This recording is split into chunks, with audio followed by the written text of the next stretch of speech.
Before smartphones existed, people carried a lot of gadgets. A phone just for calling, an iPod for music, a camera for photos, a GPS for navigation, a calculator for math. Each gadget did one thing well, but carrying all of them? Messy, expensive, annoying. Then smartphones arrived. One device, multiple tools, everything working together. That's exactly what Bun is trying to do for JavaScript.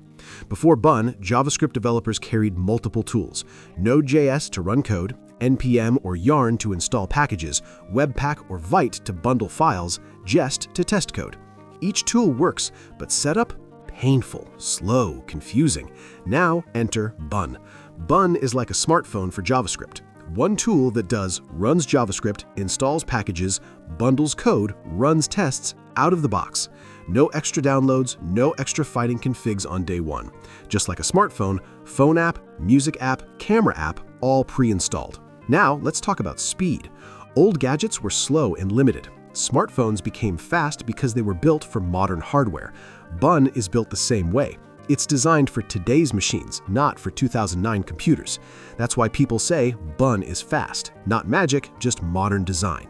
Now, here's an important part.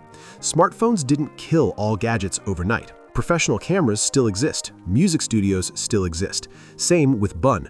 Node.js is not dead. NPM is not useless. Other tools still matter. Bun just says, for most everyday use cases, you don't need to carry everything separately, especially for new projects, small to medium apps learning JavaScript.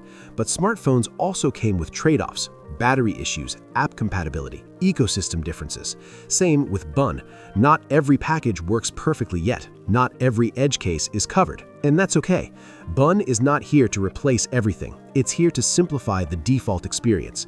So when someone says Bun is the future of JavaScript, don't think hype. Think this: JavaScript finally got its smartphone moment. Less setup, less friction, more building. And that's the real idea behind Bun.